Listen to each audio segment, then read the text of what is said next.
Thank you for that introduction. That was fantastic. I actually thought coming over here today we might bond over a little bit of light cricket banter, but you all know what happened, right? A couple of days ago in Perth, Jasprit Bumrah, 8 for 72. Oh my God, so I just have to say namaskar. And I think we move on, right? We move on. It's been 15 years. It's been 15 years, but I've lost too much money over the last couple of years coming here, actually. This is my third Big 5. So um, my role today, they haven't started the clock. That's excellent. I get an extra couple of seconds. My role today is I'm going to give you my view on this topic, but also I think I'm here to also play a little bit of the devil's advocate role. We've heard some great presentations today. If I sort of recap on some of the things that we've heard earlier, so Amit touching on, the topics of innovation, and what I also took out of that was speed. So innovation and speed being two very, very important things. Sash, the things that jumped out at me in Sash's presentation was not those areas where there was like high adoption, but there was this 1 percentage point where 2% of you were sort of looking at infrastructure in the context of looking at new ways and adoption and changing and moving forward. And then of course we had Uli talking about trust and data, and then Darian sort of following up with the network and the cyber topics as well. So what I'd like you to do is keep all of those in mind over the next 15 minutes or so, because each of those topics is relevant to what we're going to be talking about today. So I don't know about anyone else, but when I first saw the agenda a few weeks ago, maybe it was a couple of months ago, and I saw this topic of modernisation, and then I saw that I was going to be talking about it, I was like, what's modernisation? And I think all of us have been in technology for long enough. I'm close to 30 years now, and I think what we need to be careful about is thinking about this as just another theme, because we're very good in the tech industry at coming up with themes, and then it gets lost in the marketing wars that ensure about who's the best solution provider to help us with modernization. And so when I think about modernization, I actually think it's a very important topic. And in the context of the discussions we've had today, you can see that all these different things that together could be considered a part of this theme of modernization become very, very important. So, and these are all very interesting individual topics to be thinking about. If you look at them, containerization, that's something that's been around for a long time.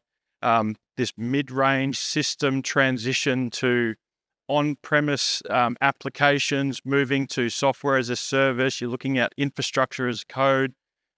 You can see we've touched on a lot of these topics today, and what I think is really interesting is that the answer sort of lies in some of these subjects that you see on the screen today, and that modernization is very much can be described as the new architecture for organizations. So if you look at the concept of serverless architectures, it's there in the name. If you look at infrastructure as code, that's very much an architectural approach. If you look at API first designs, we've spoken about integration. Our last presentation was about identity platforms, and that in itself is an architecture. So the modernization topic very much boils down to this concept of what is the new architecture. And so modernization today, at least, and I can be challenged on this, we've got a whole session tomorrow, but I think it very much represents this concept of a 21st century architecture, and that gives us something to think about in our own organizations. I think we need to take a reality check on that as well, though, because when we looked at the data that came out of the study with you, it seems that we're really still facing the same challenges that we've always faced. And so we still have this challenge of business and technology alignment. Um, and so half of us feel comfortable sort of talking to business leaders, and half of us still feel a little bit adrift in getting some of these important conversations across around strategy. Um, we're still having these challenges with finding skilled resources or how we can use these resources to help move the organization forward. And we're still focused on things like cost and efficiency, and also how we can use technology trends to bring down those things or increase those things inside our organization. The challenge, I think, of the conversations with the business executives, because let's be frank, I could be standing here 20 years ago and those same things would be on the screen, right? And so I think that's a problem. And this is where I get to play devil's advocate a little bit, because that last one about, 50%, we really want to understand trends in order to help the organization. Well, there's an argument to say we have seen more technology change in the last 20 years than we've ever seen in history. The acceleration of it is incredible. On the last slide, if you look at those 20 different architectures that exist that didn't exist in that time, then the problem is probably not, I'm trying to understand the trends to help improve the delivery of services for our customers or our organization or reduce cost. Or is it really the problem? Can we say that's what it is? And I think this is one of those challenge questions that we need to walk away from these couple of days. And that is, if modernisation is the strategic framework in which we need to think about things, and modernisation comes with a portfolio of tools, then it's all there. So what do we need to do? Well, what we need to do is something different. So these two gentlemen on the screen, a couple of American guys, Lee Bowman and Terence Steele, so internationally renowned, both professors at respective universities in the US. They wrote the book on organizational leadership and organizational change and all those things. And their most famous quote in their most famous book is, "When we don't know what to do, we just do more of what we know." And in the context of what I've just said, with all the tools that are available to us and all the time that we've had and all the opportunity that we have, I think the real question is, do we really know what we need to do? And so that is where strategy becomes so important. And so I'm at my heart, my two passions in tech, strategy and business applications. And essentially today, that's all we've spoken about. And those two things can get you into the boardroom, and they get you all the way back to the data center. And all the stuff we've spoken about today in terms of DevOps and networks and security, you need these in all your business applications. And we need business applications to generate and manage the data and the analytics and all those things that we're talking about today. So essentially, strategy, business applications, a new architectural framework. And so we need to think about, what do we need to do differently? We're starting to do some things, right? But are we just doing them in the way that we've always done them? I actually think we are. This is me playing devil's advocate, right? Just based off the data and information that we've seen. So what I actually think is happening, if you look at the change in tech investments that you've all articulated, will be occurring over the next 2 years. And again, we've seen all these today, right? We're going to spend more on cybersecurity. We're going to spend more on AI. We're going to spend more on analytics and cloud. We're going to automate more stuff. We're going to fill in the digital concrete with more software and more tools and more this and more that, right? That's what we're going to do. I think the unspoken shift that we're seeing is we're not actually saying the important bit out loud because we've never done it before. It's all there for us, but we haven't done it. And the quiet bit is that this new architecture we're moving to, it's a platform as a service strategy. That's what it is. Whether or not the conversation this morning where we were talking about Atlassian, from all the way to an idea to code to releasing a project into production to a new digital services portal for our customers because we're the largest bank in the world, right? Or whatever it is, any of those conversations we've had, that all requires platform. The Okta conversation we've just had, so important, platform. The interesting thing about Okta as a platform is that the largest platform as a service software companies in the world use Okta within their platform. So it's a platform strategies, and that's a very different thought process. And it's sort of this inflection point that we need to say, actually, yes, this is the tipping point. And so we need to start doing things a little bit differently. One of the things that is going to impede us, not all of us, but those of us that aren't thinking platform strategy, is that we are going to continue to procure things in the same way we've always procured them. And this, I thought, was really interesting. Not the fact that, when we asked you and we sort of look around the market and it's very similar data, yeah, we're going to add another 6 to 10 solutions into our business this year. And you see it all the time because you get the requests. And Reep was talking about demand management, whether you're buying things off the shelf or whether you're building them. We had a session with Fujitsu a couple of weeks ago.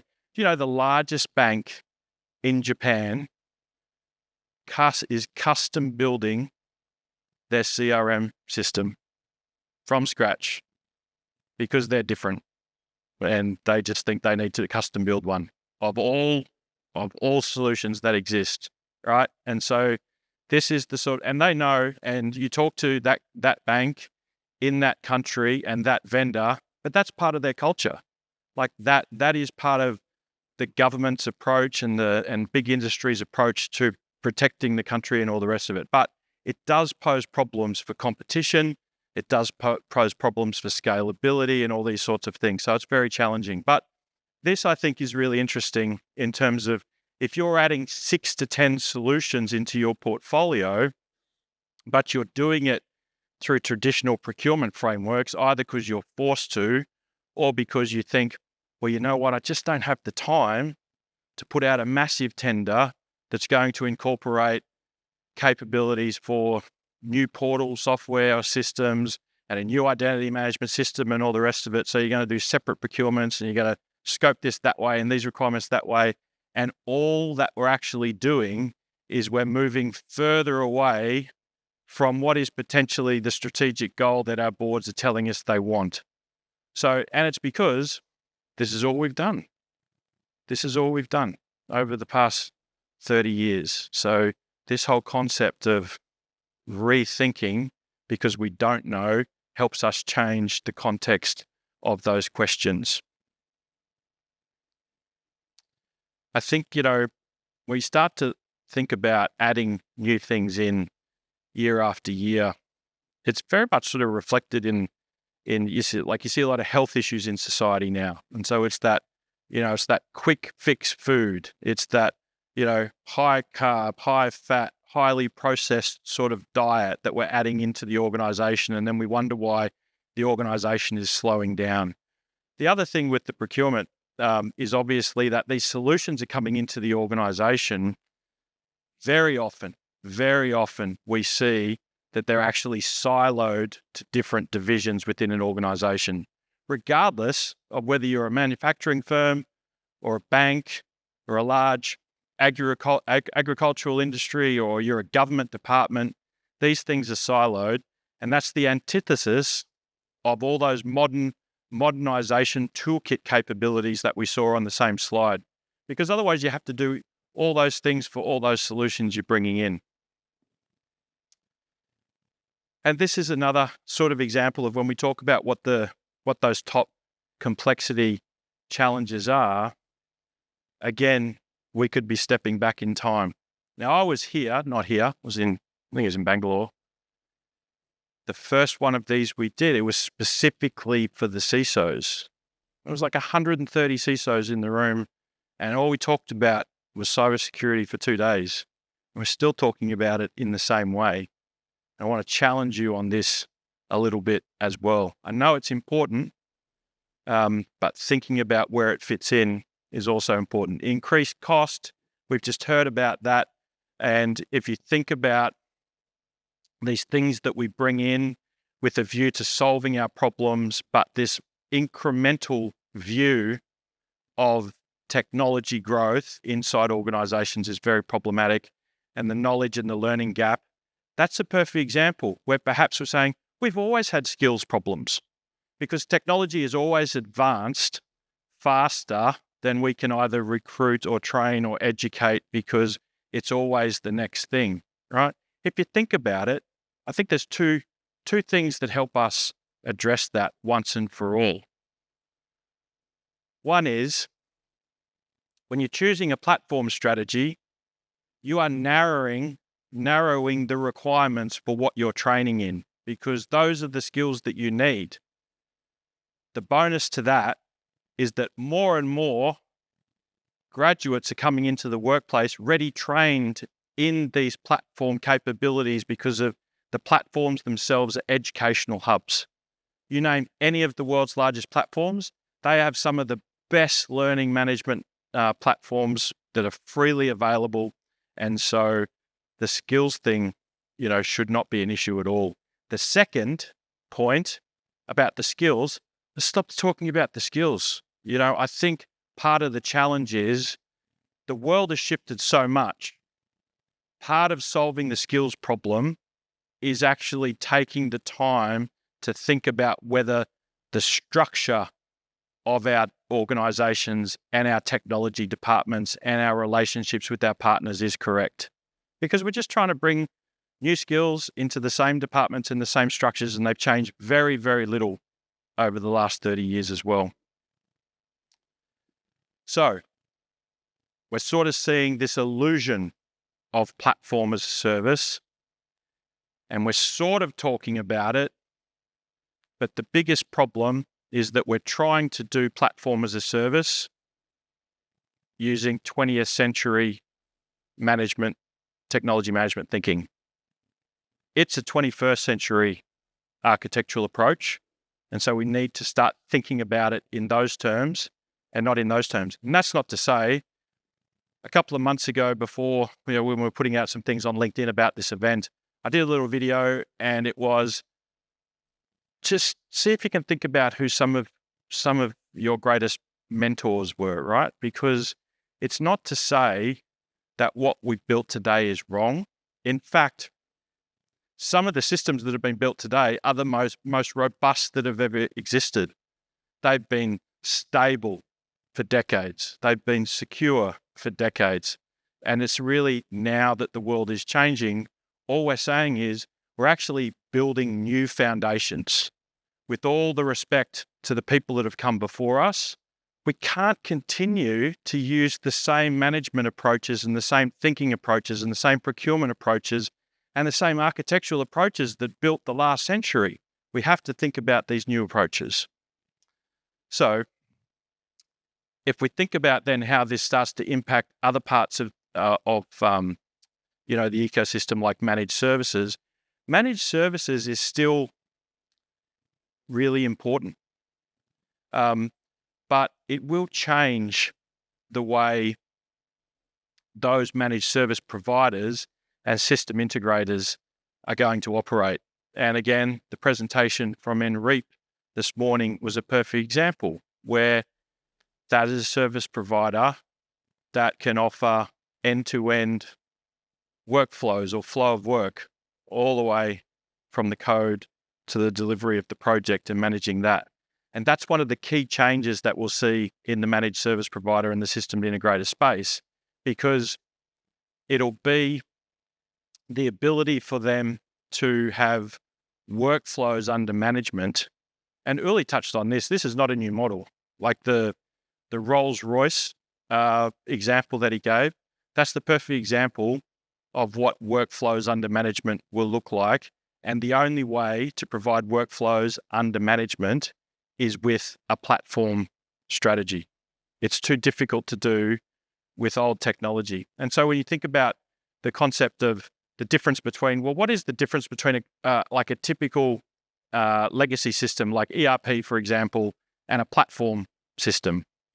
Well, an ERP, at the end of the day, is just a data store. We wanted it to be more. We wanted it to be a process engine and do all these sorts of things, but it very much got stuck. It didn't deal with all these other things like security and integration and business process management. And it didn't deliver us the portals we need and have inbuilt knowledge bases and all these sorts of things. So it was essentially just a data store, which is important. Whereas a platform as a service solution is more like a flow of work store. And it's the platform that allows things to flow across the organization and solving a lot of our cross-functional problems that have always existed because of the way we've acquired point solutions. And so to summarize the modernization agenda, I would say we're all being very cautious. We can say, yeah, we're ambitious, but I don't think we're any more ambitious than we've ever been. But I think we're as cautious as we've ever been. And things are just getting more complex. It's no easier today to try to explain to a CEO or a board or whoever our sponsor is for budgets and business cases and all the rest of it what any of this stuff means, if we're being realistic. It's not any easier. It's not going to get any easier. So the question becomes, again, if we don't know what to do and we do more of what we know, that's really driving a lot of this caution in the way that we're doing. It's not helping us move towards these solutions. It's not improving our relationship with the business. And so what do we do? So I think before I finish, hang on a second. So this is me playing devil's advocate. I asked myself a couple of months ago when I was trying to think about all this and just come up with like the answer. Right? What's been the greatest achievement in enterprise technology in the last 30 years? Rhetorical question. You can think about it and you can try to come up with something. I couldn't come up with one. Okay, like it stumped me for weeks. I was like, I'm going to answer this question. What is the greatest thing? It's not AI. It's not AI. And it's not cloud. Everything that we've seen so far is just a transition state to get us to here. And I went, that's part of the answer. I think the greatest thing we've achieved in technology in the last 30 years, it's the potential to be great. That's what it is. And that's what the modernization toolkit is. Look at all the amazing building blocks we now have. We can create anything. The technology is not an impediment. What I think is an impediment is the creativity, which is really sad for the IT industry because as a profession, IT professionals have always been some of the most creative people on the planet. There's a high percentage of IT professionals who play musical instruments. There's some of you probably write poetry. I do every now and then. You just need a creative outlet. And code is, and then we get distracted by these sort of senior executive jobs and we get older and we lose a little bit of our youthful exuberance and creativity. But at the end of the day, everything that has led us to today has been creativity. Technology is just the vessel, right? The greatest thing we've created is that potential. And so that's my challenge to you to think about over the next couple of days. And this guy, Dr. Jason Fox, he's one of the most creative, strategic thinkers, certainly in Australia, if not the region. And I think this quote here from him is bang on. In order to get to this place that we come to these conferences and talk about and get excited about, we need to go to a place that is a little uncertain and a little uncomfortable because all the tools are there, but we can't create the change for you. That has to come from the individuals so that you then become the mentors to the next generation and the creators of change. And this transition is going to take the next 20 years, right? But by 2040, we'll look back and people will think about the changes that you made to the procurement systems, to the technologies, but they won't think about the technology. They will think about you as, this is why that person was a mentor, because they knew that we had to break a mold to get there. And so reflecting on the data and the earlier parts of the presentation, playing devil's advocate, so they all get to be the nice people, I get to be the less nice person. I think there's an inadequate pace of change. I think there's an over-reliance on the way we've always done things. And I think there's a lack of real strategic vision and creativity to help us get there. There's no impediments other than those three things. And so the slow and cautious approach that has got us to here, it's not going to get us to where we want to go. And I think we're seeing that in different parts of the world today. When you look at what companies are achieving and you look at what new business models are achieving, they don't have access to any more technology than we've got. And some of them have done it on a shoestring. That's not what it is. So the incremental approach to modernization will set you backwards. It'll put you at a competitive disadvantage. It won't help with your talent retention problems. It won't build your relationships with the business executives. And it won't change this just eternal problem of IT as a cost center.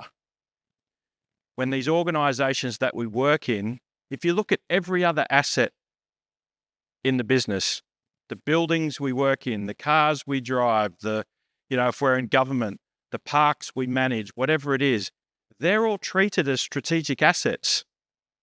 We run them, we upgrade them, we renew them, we build new ones, we love them. We're not thinking about AI as a strategic asset. We're not thinking about cloud, capabilities as a strategic asset. And so starting to build that into the strategy, the platform strategy, is a key to rethinking how we approach the next 20 years. So I look forward catching up with all of you tonight. Probably, I know I've got a round table and then the panel tomorrow, but I just encourage you, get creative, be young again, write poetry, sing songs. We'll see what happens. Great. Thank you very much.